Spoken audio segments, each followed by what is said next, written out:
Hello friends, welcome to my channel. आज मैं आपको बताने जा रहा हूँ महेश बाबू की एक बेहतरीन फिल्म सरकारू वारीपाटा। अगर आपको ये मूवी पसंद आए तो लाइक करें और सब्सक्राइब करें। जैसा कि सब जानते हैं, ये एक्टर बहुत ही यूनिक कॉन्सेप्ट पे मूवी बनाता है और एक्ट्रेस की क्यूटनेस ओवरलोडेड है। तो चलिए आज की मूवी स्टार्ट करते हैं, ध्यान से सुनिए।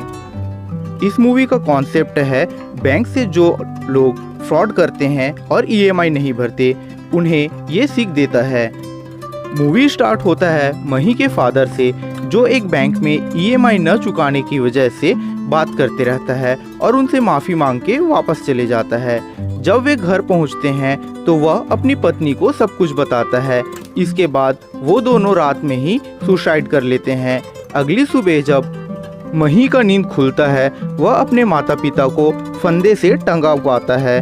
इसके बाद उसके घर की नीलामी हो जाती है और एक मास्टर उसे ले जाकर एक ट्रस्ट पे रहने बोल देता है।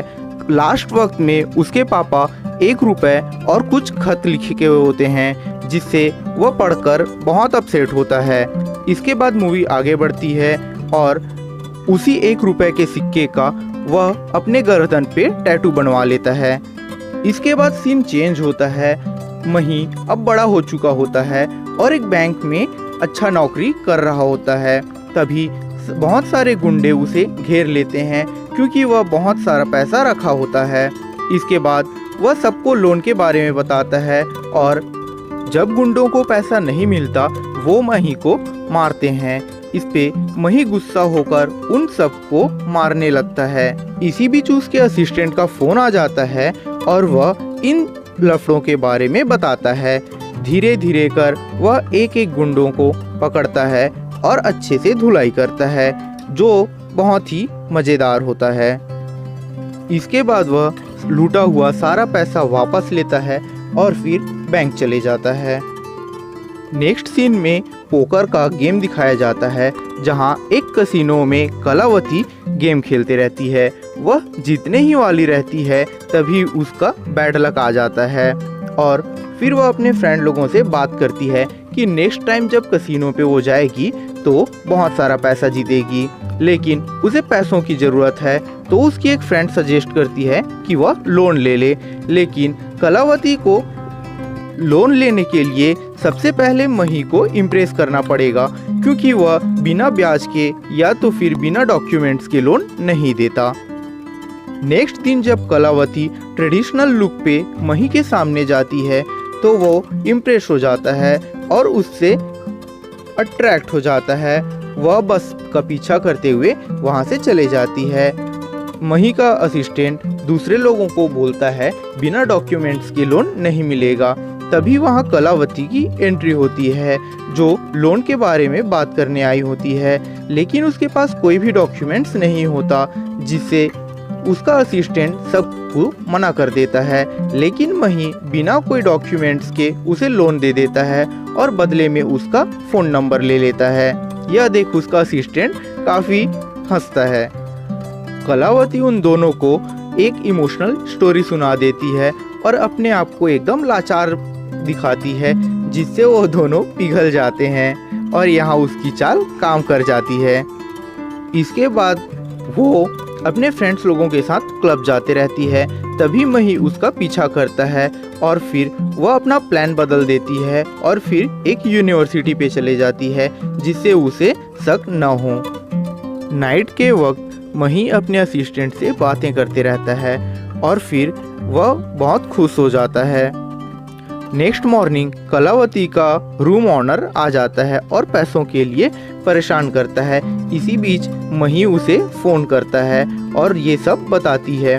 इसके बाद मही उसे मिलने बुलाता है और फिर वहाँ कलावती का दुखड़ा सुन एक बार फिर मही पिघल जाता है। उसका असिस्टेंट बहुत बेवकूफ़ी सा बात करता है और वह फिर से पैसे निकालकर उसके हाथों में दे देता है। कलावती मही को गले से लगा लेती है, जिससे वह और भी अटैच्ड हो जाता है। इस सीन के बाद वह एक कपल के पास जाता है, जहां वो आदमी लोन का पैसा नहीं चुकाया होता। वो उससे पैसा मांगता है तो वह भागने लगता है। वो दोनों फिर से कसिनो में मिल जाते हैं। यहाँ मही कलावती को देख लेता है, जहाँ वो पोकर खेलते रहती है और ड्रिंक्स लेते रहती है। उसका दिल टूट जाता है बेचारा। नाइट में जब कलावती उसे फ़ोन करती है, उसका असिस्टेंट उसे बहुत खरी खोटी सुना देता है। जब नेक्स्ट मॉर्निंग वो दोनों मिलते हैं, तब उन दोनों के बीच बहुत लड़ाई होती है और बीच में किशोर मीडिएटर का काम करता है। इस पे कलावती गुस्सा हो जाती है और किशोर को जड़ देती है। उसके बाद मही भी गुस्सा में आ जाता है और कलावती को झापड़ मार देता है। कलावती रोते हुए अपने डैड को फ़ोन करती है, जो राजेंद्र नाथ है, और फिर वह अपने गुंडों को वहां भेज देता है, जो हेलीकॉप्टर पे वहां पे आ जाते हैं। पुलिस की एंट्री होते ही किशोर मही को लेकर वहां से चले जाता है। इसके बाद एयरपोर्ट का सीन दिखाया जाता है, जहां मही इंडिया जाते रहता है और अपने असिस्टेंट को बता देता है। एयरपोर्ट में उसकी मुलाकात एक बैंक मैनेजर से होती है, जो फ्रॉड केस पे जेल जाने वाली होती है।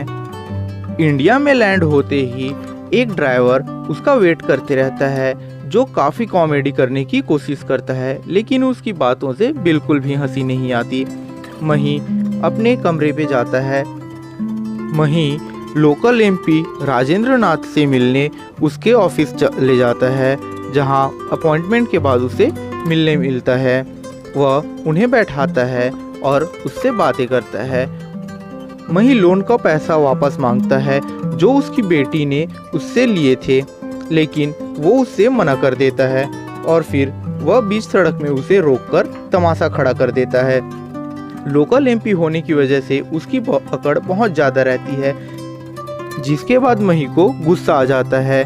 राजेंद्र नाथ गन निकाल लेता है, जहां पब्लिक उसके फोटोज ले रहे होते हैं। तभी उसका भाई आकर उसे अंदर ले जाता है और उससे मना लेता है।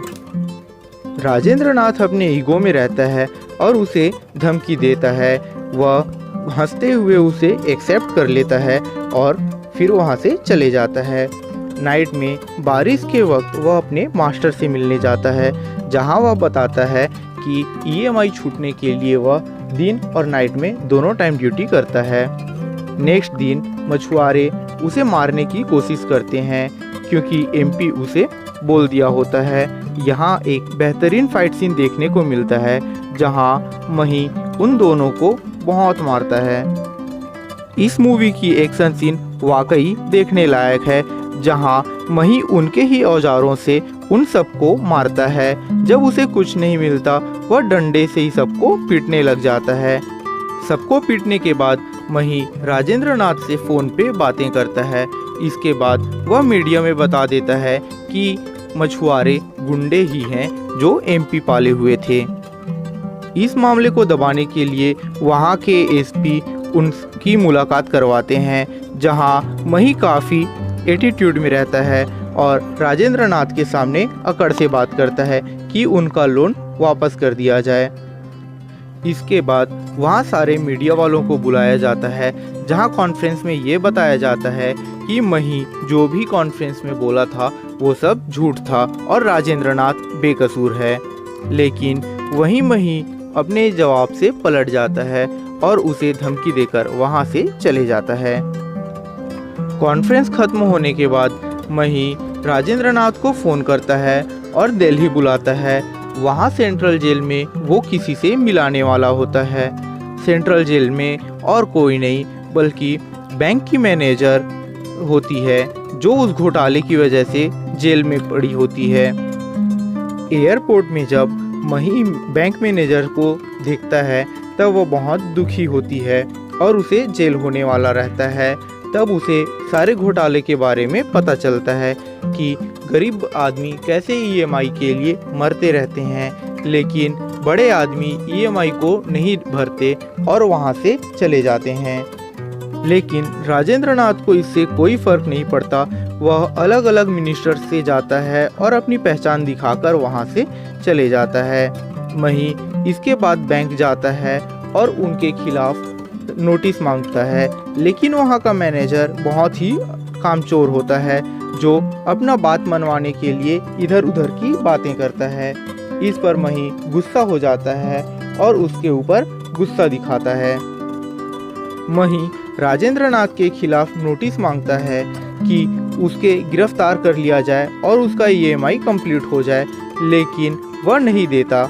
इसके बाद एक अपाहिज आता है और उस नोटिस को लेकर उसके साथ जाता है, लेकिन राजेंद्र नाथ के घर तक पहुंचने के लिए उसे बहुत से लोगों से गुजरना पड़ता, जो बाइक में मुमकिन नहीं था।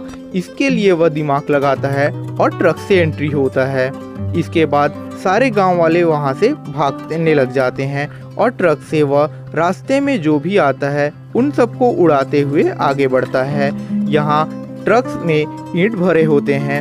उस टक्कर को मारकर वह आगे बढ़ता है और महल तक पहुंच जाता है। महल में उसके बॉडीगार्ड्स उसका वेट करते रहते हैं। मही सबको मारते हुए उसके महल के अंदर चले जाता है और उस मैनेजर से नोटिस पढ़वाता है। इसके बाद इस सीन के बाद कलावती भी इंडिया वापस आ चुकी होती है, जो अपने अंकल के साथ मही को मनाने और उसके पास जो भी डॉक्यूमेंट्स हैं उन्हें वापस लेने की प्लानिंग कर रही होती है। लेकिन मही बहुत चालाक रहता है और अपने मतलब के लिए कलावती को यूज़ करने लग जाता है। मही बार बार सुब्बाराजू को फ़ोन करता है और उसे काम करने के लिए बुलाता है। सुब्बाराजू और कलावती की चाल मही के सामने बिल्कुल भी काम नहीं करती और उन दोनों ही हंसी के पात्र हो जाते हैं। यहाँ कलावती एक नौकरानी की तरह काम करती है, लेकिन उसे मही की आदत सी पड़ जाती है, क्योंकि सोने के टाइम उसकी माँ उसे पैर से दबाती है। अब कलावती सच में मही से प्यार करने लग जाती है। वह अपने अंकल को इसके बारे में बता देती है, लेकिन वहीं बैंक से पता चलता है कि राजेंद्र नाथ का कोर्ट में स्टे लग गया होता है, जिसे EMI या लोन के बारे में कोई टेंशन नहीं होता। इसके बाद राजेंद्र नाथ मही को फ़ोन करता है और अपने पहुंच के बारे में बताता है। इसके बाद कलावती मही के पास आती है और बहुत सारे चेक उसे दे देती है कि जितना चाहे वो उससे पैसे निकाल सकता है। इसके बाद कुछ EMI कलेक्ट करने वाले लोग मास्टर को परेशान करने लगते हैं, जिसे देख मही गुस्सा हो जाता है और उन्हें मारने लगता है। जब वह सबको पीट देता है तो वह बोलता है, छोटे लोगों से सब EMI के बारे में बोल सकते हैं, लेकिन बड़े लोगों से जाकर कोई बात नहीं कर सकता। ये हरकत देखकर जो भी आस पड़ोस वाले होते हैं वो मही को इधर उधर की बातें सुनाते हैं, लेकिन जब मही जवाब देता है उन सबकी बोलती बंद हो जाती है और सबको वही सही लगने लग जाता है। इसके बाद एक रिवॉल्यूशन जैसे होता है, जिसमें सभी लोग अपना पैसा बैंक से निकाल लेते हैं और बोलते हैं जब तक बड़े स्कैम वाले बैंक में पैसा जमा नहीं करेंगे तब तक हम अपना पैसा जमा नहीं करेंगे। इसके बाद मिनिस्टर्स को भी हार मानना पड़ता है और उसे फ़ोन कर राजेंद्र नाथ को पैसे वापस करने के लिए बोलना पड़ता है। पुलिस वाले मही को राजेंद्र नाथ के पास ले जाते हैं, जहां वह मही को मारने लगता है। इसके बाद एक पुलिस वाला उसे छोड़ देता है। नेक्स्ट दिन देखते हैं सारे बैंक्स में 1 रुपए वाले सील के साथ ताला लगा होता है। एक बैंक में अंदर मही इंतजार कर रहा होता है, तभी राजेंद्र नाथ के गुंडे वहां पहुंच जाते हैं और वह पैसे की बात करते हैं। जब वह नहीं मानता, मास्टर को पकड़ लेते हैं और उससे पैसे निकालने के लिए बोलते हैं। इस पर मही गुस्सा हो जाता है और उन्हें चैलेंज करता है कि दम हो तो निकाल के दिखाओ। इसके बाद एक बेहतरीन फाइट सीन होता है, जहां मही चाबी के गुच्छों से उन गुंडों को मारने लगता है और फिर सभी गुंडों को मार के वहां से भगा देता है। इसके बाद राजेंद्र नाथ गन लेकर वहां पब्लिक के बीच पहुंच जाता है। पब्लिक में जब एक आदमी को गोली लगती है, वह सभी के से मार खाने लग जाता है। इसके बाद मही उसे बचाकर दूर ले जाता है। लास्ट में राजेंद्र नाथ को रियलाइज हो जाता है कि वो जो कुछ भी कर रहा था वो गलत था। नेक्स्ट दिन प्रेस कॉन्फ्रेंस में वो अपना गलती एक्सेप्ट कर लेता है और फिर सभी ठीक हो जाता है। इस न्यूज़ के बाद बैंक मैनेजर को जेल से निकाल दिया जाता है। इसके बाद मही से मिलती है और फिर उसे पूछती है कि ये सब उसने क्यों किया। वह बताता है बचपन में वही बैंक मैनेजर उसके घर की नीलामी कर देती है, जिससे उसके बाबा आत्महत्या किए होते हैं और मूवी खत्म होती है।